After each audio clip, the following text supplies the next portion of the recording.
Doctor Zahidur Rahman, যিনি বর্তমান প্রধানমন্ত্রী তারেক রহমানের তথ্য ও সম্প্রচার বিষয়ক উপদেষ্টা, তিনি মাত্র ১.৫ বছর আগে বলেছিলেন তিনি দিল্লিতে বসে শেখ হাসিনা কি বলছেন সেটি শুনতে চান।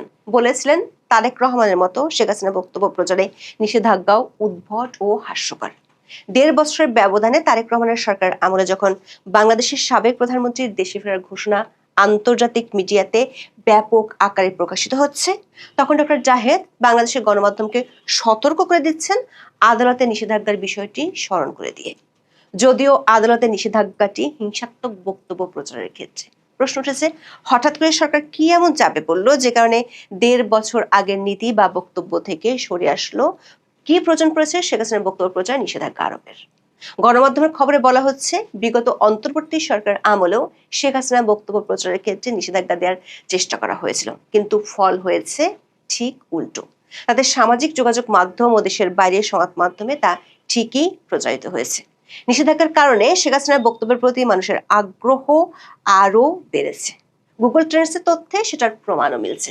প্রশ্ন হলো, সরকার কিভাবে এই ট্রেন্ড ঠেকাবে? আবার দেখা যাচ্ছে ১.৫ বছরের বেশি সময় আগে টাইম ম্যাগাজিন শেখ হাসিনা যে প্রক্রিয়ায় ফিরতে পারেন বলে ইঙ্গিত দিয়েছিল, তার অনেক কিছুই এখন মিলে যাচ্ছে। সরকার কি সেই প্রক্রিয়াগুলোর গতি রোধ করতে পারবে? আবার শেখ হাসিনার বক্তব্য নিয়ে সরকার যখন বিচলিত, তখন আওয়ামী লীগের পক্ষ থেকে আবারও দেশব্যাপী মিছিলের ঘোষণা এসেছে। প্রশ্ন হলো, এই যে সেনাবাহিনীর একটু সিভিল অ্যাডমিনিস্ট্রেশনের মেয়াদ শেষ, এখন কি সরকার আওয়ামী লীগকে ঠেকাতে নতুন করে মেয়াদ বাড়াবে? বিস্তারিত জানতে চলুন যাওয়া যাক বিশ্লেষণে।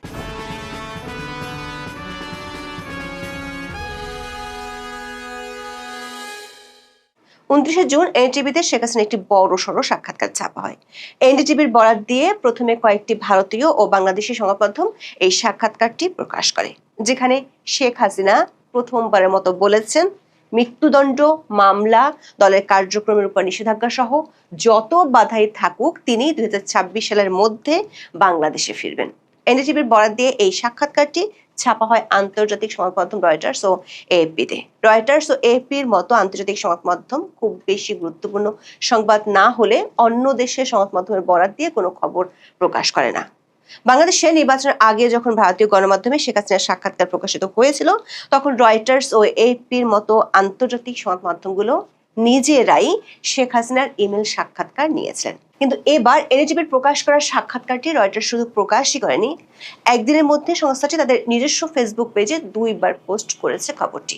রয়টার্স ও এএফপিতে শেখ হাসিনার বক্তব্য প্রকাশের পর থেকে এখন পর্যন্ত বাংলাদেশের বাইরে ৩৩টি দেশের ৯৭টি সংবাদ মাধ্যমে এই সাক্ষাৎকারটি প্রকাশিত ও প্রচারিত হয়েছে। সাম্প্রতিক সময় ঈদ উল আজহায় বাংলাদেশের মহিষ ট্রাম্পের খবর এতটা বিশ্ব মিডিয়াগুলোতে প্রচার হতে দেখা গিয়েছিল। গত ২ দিন ধরে বাংলাদেশের জনপরিসরে শেখ হাসিনার দেশে ফিরে আসার ঘোষণা নিয়ে ব্যাপক আলোচনা হচ্ছে। অতীতে শেখ হাসিনার রাজনীতিতে প্রত্যাবর্তন নিয়ে আলোচনা হলেও এতটা ব্যাপকভাবে আলোচনা হতে দেখা যায়নি। দর্শক, শেখ হাসিনা বাংলাদেশের রাজনীতিতে ফিরতে পারেন সে সম্পর্কে প্রথম ইঙ্গিত দিয়েছিলেন টাইম ম্যাগাজিনের এডিটর এড লার্স চার্লি ক্যাম্পবেল। ২০২৪ সালের ৩রা অক্টোবর টাইম ম্যাগাজিনে প্রকাশিত তার নিবন্ধের শিরোনাম ছিল কিভাবে অসম্ভব প্রত্যাবর্তন হতে পারে শেখ হাসিনার। শেখ হাসিনা ও তার সরকারের ক্ষমতাচ্যুত হওয়ার মাত্র ২ মাসের মধ্যে তিনি শেখ হাসিনার ফেরার আভাস দেয়, তখন বিষয়টা অনেকের কাছে অবাস্তব মনে হয়েছিল। কিন্তু এখন যেভাবে শেখ হাসিনার ফেরার আলোচনা সবখানে উঠেছে, তাতে টাইম ম্যাগাজিনের ইঙ্গিতগুলো স্পষ্ট হচ্ছে। বিশেষ করে সেই নিবন্ধে চার্লি ক্যাম্পবেল যেসব কারণে শেখ হাসিনা ফিরতে পারেন বলে উল্লেখ করেছিলেন, ২ বছরের মধ্যে সেই কারণগুলো বেশ ভালোভাবে শেখ হাসিনার পক্ষে কাজ করতে দেখা যাচ্ছে। সে নিবন্ধে চার্লি ক্যাম্পবেল বলেছিলেন, ইউনূসের অন্তর্বর্তী সরকার দেশ পরিচালনায় ব্যর্থ হলে শেখ হাসিনা ফিরতে পারেন। তিনি ইঙ্গিতও দিয়েছিলেন ইউনূসের সরকার কিভাবে ব্যর্থ হবেন। হাম থেকে মব সন্ত্রাসের মাধ্যমে ইউনূস সরকার কিভাবে ব্যর্থ হয়েছে সেটি সবার কাছে স্পষ্ট।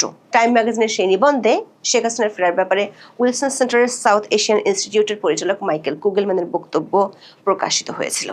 কুগেলম্যান তখন বলেছিলেন, শেখ হাসিনার প্রত্যাবর্তন বেশ সম্ভব। তিনি বলেছিলেন, দক্ষিণ এশিয়ার পরিবারতান্ত্রিক রাজনীতির ইতিহাস ঘাটুন, দেখবেন পরিবারতান্ত্রিক রাজনৈতিক দলগুলোকে কখনোই বাতিলের খাতায় ফেলতে পারবে না। যদিও এনডিটিভিতে শেখ হাসিনার সাক্ষাৎকার ছাপা হওয়ার পর মাইকেল কুগেলম্যানের একটি উদ্ধৃতি দিয়ে সামাজিক মাধ্যমে একটি ফটোকার্ড প্রচার হতে দেখা গেছে, যেখানে তিনি বলেছেন তিনি বিশ্বাস করেন না শেখ হাসিনা ফিরতে পারবেন। অবশ্য 2024 সালের 19শে জানুয়ারি এই মাইকেল কুগেলম্যান নিজের কলামে বলেছিলেন বিশ্বের পরাশক্তিগুলোর মধ্যে ভারসাম্য রক্ষায় বিশেষ পারদর্শী শেখ হাসিনা।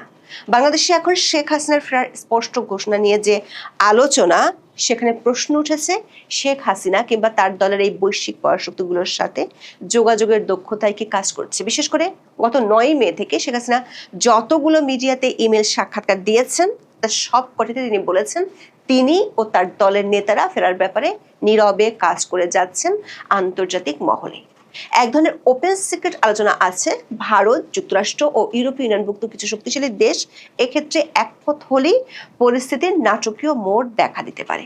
কূটনৈতিক সূত্রগুলো বলছে এই দেশগুলোর প্রতিনিধিদের মধ্যে বাংলাদেশের রাজনীতির সাম্প্রতিক কিছু বিষয় নিয়ে আলোচনা হয়েছে। বিশেষ করে একদিকে আওয়ামী লীগের কার্যক্রম নির্বাহী আদেশে ঠেকিয়ে রাখা হচ্ছে, বিনা বিচারে ও হেফাজতে নির্যাতনের সংখ্যা বাড়ছে, অন্যদিকে জঙ্গি সংশ্লিষ্টতার অভিযোগ আছে এমন ব্যক্তিরা অবাধে মিছিল ও সমাবেশ করছে। এসব কারণে বাংলাদেশকে ঘিরে দক্ষিণ এশীয় আঞ্চলিক নিরাপত্তা পরিস্থিতি নিয়ে পরাশক্তিগুলোর নজর এবং নিজেদের মধ্যে বিষয়টি নিয়ে আলোচনা বেড়েছে। তবে পর্দার আড়ালের এসব আলোচনার খবর জনসমক্ষে না আসলেও শেখ হাসিনাকে নিয়ে খবরের ছড়াছড়ি পড়ে গেছে। গুগল ট্রেন্ডসের তথ্য অনুযায়ী গত 2 দিনে রাজনৈতিক ব্যক্তিত্বের মধ্যে বাংলাদেশ থেকে শেখ হাসিনার নাম দিয়ে বেশি সার্চ করা হয়েছে। স্বাভাবিকভাবে বিষয়টি নিয়ে বাংলাদেশ সরকারের শীর্ষ মহলেও আলোচনা হয়েছে। অবশ্য শেখ হাসিনার বক্তব্য খণ্ডানোর চেয়ে তার বক্তব্য প্রচার কিভাবে ঠেকানো যায় সেদিকেই সরকার নজর বেশি বলে মনে হচ্ছে। বাংলাদেশের প্রথম সারির বেশিরভাগ সংবাদ মাধ্যমে এনটিভিতে প্রচারিত শেখ হাসিনার সাক্ষাৎকারটি প্রকাশ করেনি। তারপরও মঙ্গলবার সচিবালয় তথ্য অধিদপ্তরে এক ব্রিফিংয়ে সাংবাদিকদের প্রশ্নের জবাবে প্রধানমন্ত্রীর তথ্য ও সম্প্রচার বিষয়ক উপদেষ্টা জাহিদুর রহমান বলেছেন শেখ হাসিনার সাক্ষাৎকার প্রকাশ বা প্রচারের বিষয়ে দেশটির সংবাদ মাধ্যমগুলোকে সতর্ক করা হবে। জাহিদুর রহমান দাবি করেছেন শেখ হাসিনার বক্তব্য বা সাক্ষাৎকার প্রচার করা আদালতের নির্দেশনার পরিপন্থী, তাই আইন ও আদালতের প্রতি শ্রদ্ধাশীল থেকে সব সংবাদ মাধ্যমের এ ধরনের প্রচার থেকে বিরত থাকা উচিত বলে তিনি মনে করেন। আইনি দৃষ্টিকোণ থেকে দেখলে জাহিদুর রহমানের বক্তব্য পুরোপুরি ঠিক নয়। শেখ হাসিনার বক্তব্য প্রচার নিয়ে এই বিতর্ক প্রথম উঠেছিল ইউনূস সরকার আমলে। 2024 সালের ডিসেম্বরে আন্তর্জাতিক অপরাধ ট্রাইব্যুনাল যে নির্দেশ দিয়েছিলেন সেটি ছিল শেখ হাসিনার সব ধরনের বিদ্বেষমূলক বক্তব্য গণমাধ্যম ও সামাজিক যোগাযোগ মাধ্যমে প্রচারে নিষেধাজ্ঞা। অর্থাৎ বক্তব্য নয়, শুধু বিদ্বেষমূলক বক্তব্য প্রচারে নিষেধাজ্ঞা দিয়েছিলেন আদালত। তখন বিবিসি বাংলার এক প্রতিবেদনে প্রশ্ন তোলা হয়েছিল বিদ্বেষমূলক বক্তব্য কিভাবে নির্ধারণ করা হবে। আবার ওই বছরের 8 ডিসেম্বর যুক্তরাজ্য আওয়ামী লীগের এক সমাবেশে শেখ হাসিনা অডিও বার্তা দিয়েছিলেন। আদালতে নিষেধাজ্ঞার ভয়ে বাংলাদেশের কোনো সংবাদ মাধ্যম তা প্রচার করেনি, কিন্তু দেখা গেছে সামাজিক যোগাযোগ মাধ্যম বিশেষ করে ফেসবুক ও ইউটিউবে শেখ হাসিনার ওই বক্তব্য ছড়িয়ে পড়েছিল ব্যাপকভাবে। দর্শক, মানবতা বিরোধী আন্তর্জাতিক অপরাধ ট্রাইব্যুনালের তখনকার ওই নিষেধাজ্ঞা নিয়ে অনেক প্রশ্ন উঠেছিল। বিষয়টি নিয়ে ডয়েচে ভেলে বাংলায় একটি প্রতিবেদন প্রকাশিত হয়েছিল 2024 সালের 9 ডিসেম্বর। ওই প্রতিবেদনে বড়সড় মন্তব্য ছাপা হয়েছিল ডক্টর জাহিদুর রহমানের, যিনি এখন তারেক রহমানের উপদেষ্টা। দেখে আসি তিনি তখন কি বলেছিলেন। ডয়েচে ভেলে বাংলার ওই প্রতিবেদনটিতে হুবহু ছাপা হয়েছিল এভাবে: নির্বাচন ব্যবস্থা সংস্কার কমিশনের সদস্য এবং রাজনৈতিক বিশ্লেষক অধ্যাপক ডক্টর জাহিদুর রহমানের কথা। শেখ হাসিনা লন্ডনে যে বক্তব্য দিলেন গতকাল রবিবার, সেটা কি আমরা শুনিনি? আমরা শুনেছি। ফলে নিষেধাজ্ঞা দিয়ে আটকানো যায় না, কোনো না কোনোভাবে পৌঁছে যায়। ডক্টর জাহিদুর রহমান তখন বলেছিলেন শেখ হাসিনার পতনের পর তিনি একটা পলিটিক্যাল ইস্যু, ভূ রাজনীতির জন্য গুরুত্বপূর্ণ হয়ে উঠেছেন। তিনি ভারতে বসে কি বলতে চাইছেন তা বুঝতে চান, শুনতে চান। শেখ হাসিনার বক্তব্যে তাই নিষেধাজ্ঞা দেওয়ার কিছু নেই, প্রয়োজনও নেই। অথচ মাত্র 1.5 বছরের ব্যবধানে ডক্টর জাহিদুর রহমান ক্ষমতায় বসে এখন বলছেন শেখ হাসিনার বক্তব্য মিডিয়াতে প্রচার করা যাবে না। প্রশ্ন হলো, ইউনূসের আমলে যদি শেখ হাসিনার বক্তব্য ঠেকানোর প্রয়োজন না হয়, বিএনপি আমলে কেন ঠেকানোর প্রয়োজন হচ্ছে? বিশেষজ্ঞরা বলছেন এ ধরনের নিষেধাজ্ঞা দিয়ে আসলে বক্তব্য প্রচার বন্ধ করা যায় না। আগে তারেক রহমানের বেলাতেও এমন নিষেধাজ্ঞার সীমাবদ্ধতা লক্ষ্য করা গেছে। তারা মনে করেন এমন নিষেধাজ্ঞা দিয়ে হয়তো বাংলাদেশি মিডিয়ায় শেখ হাসিনার বক্তব্য প্রচার বন্ধ রাখা যাবে, কিন্তু সামাজিক যোগাযোগ মাধ্যম ও দেশের বাইরের সংবাদ মাধ্যমে তা ঠিকই প্রচারিত হবে। নিষেধাজ্ঞার কারণে তার বক্তব্যের প্রতি মানুষের আগ্রহ আরো বেড়ে যাবে বলেও মনে করেন তারা। শেখ হাসিনা সরকারের সময় 2015 সালের 6 জানুয়ারি হাইকোর্ট তারেক রহমানের বক্তব্য, বিবৃতি, অডিও ও ভিডিও প্রচারে নিষেধাজ্ঞা দিয়েছিল। সেই নিষেধাজ্ঞা তখন তেমন কাজে আসেনি বলে মনে করেন তারা। তারেক রহমানের উপর সেই নিষেধাজ্ঞা শেখ হাসিনা সরকারের পতনের পর গত 22 আগস্ট প্রত্যাহার করা হয়। একাধিক সূত্র বলছে, শেখ হাসিনার এমন সময়সীমা ঘোষণায় শুধু সরকারের শীর্ষ মহল নয়, কূটনৈতিক পাড়ায় বেশ জোরে সোরে আলোচনা হচ্ছে। সরকার একটি সূত্র বলছে, শেখ হাসিনা নেহাতি দলকে চাঙ্গা করা কিংবা বলার জন্য বলতে গিয়ে দেশে ফেরার সময়সীমা উল্লেখ করেননি। সেটি হলে তিনি এর আগেও এটি বলতে পারতেন, কিন্তু তিনি সেটি বলেননি। আবার অতীতে যেমন শেখ হাসিনা বক্তব্যের জন্য ভারতের উপর দোষ